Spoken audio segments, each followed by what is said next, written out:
exactly do you differentiate between automation and orchestration?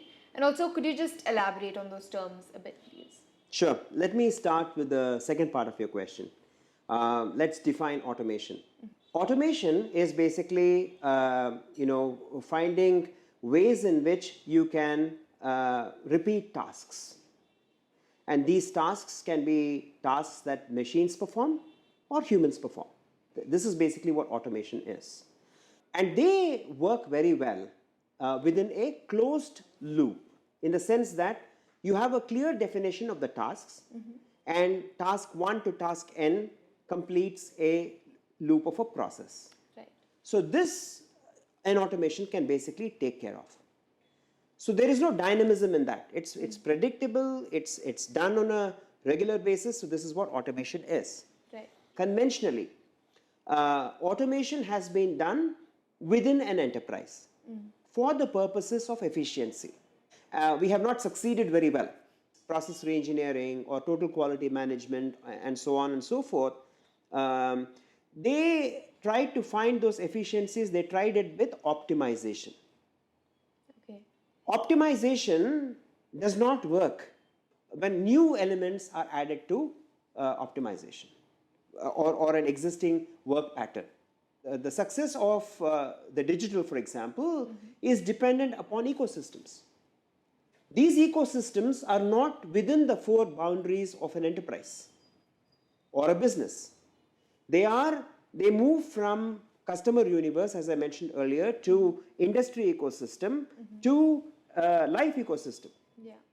Which means it's just not a question of one-to-one. It is many-to-many transactions happening at the same time that impact one process. Now, if you understand the term orchestration, this is basically what in a symphony, you have many instruments. They're all playing the same symphony. But the intricacies are that they are blending together. And that blending is what I call fusion. When two people come together, they give birth to a baby. That is a new baby. Just by integration, you can't create a new baby. It has to give birth to something new. Yeah. This is the new we are talking about in life. So orchestration is fusion in the truest sense. Okay. And that fusion needs to happen between people who play the 7 roles in the customer universe and technology. And again, then they need to start scaling into industry and into life. That is the orchestration. Every sphere of life has 5 things going into it. Okay? The first one is data. The second thing is talent. The third thing is material. And then the fourth one is funds. So, and the fifth one is basically that infrastructure. So these 5 things, whether it is music or any other sphere of life, they have to come together. There needs to be a planning and there needs to be an execution. And fusing these is basically the fusion between people and technology. So when you have this fusion, you get a new experience and engagement. That wow, which truly comes from your heart, is basically what Giggr is gunning for. So in this whole process, does Giggr aim to be the conductor? Giggr's platform is the conductor. An airport is a platform. Right. A railway station is a platform. There are journeys happening there. Okay? But there are many things that come together to make the journeys of individuals both an engaging and a good experience. Right. So the platform is basically the orchestrator. Then comes the product. Giggr's product is basically a compass, which I said is a transformational journey. Now this transformational journey is both for an individual and an enterprise. So in a transformational journey, it's not a roadmap. It's not a straight path.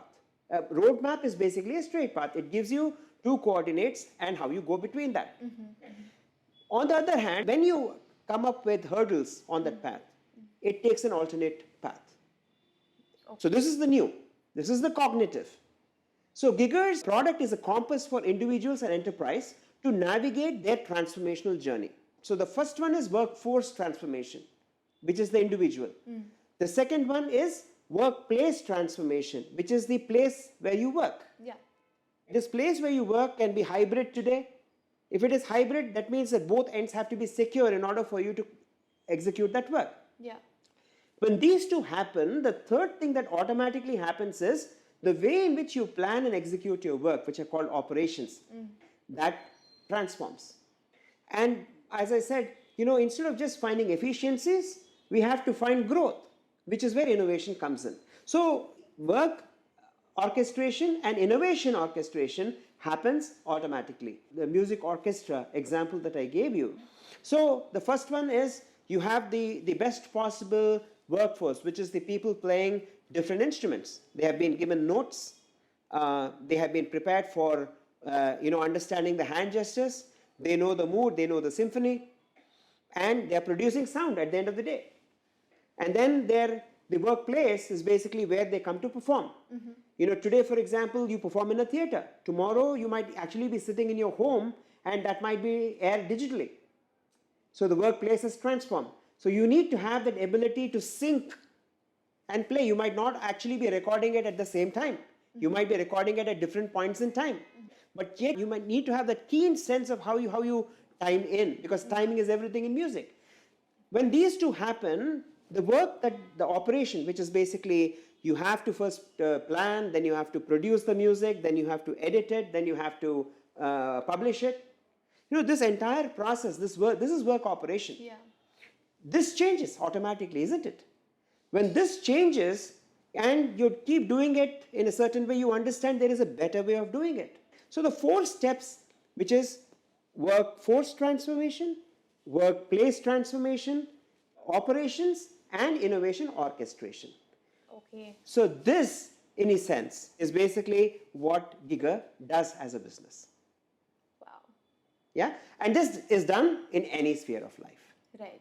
But we are starting with the sports industry or the sports sphere of life.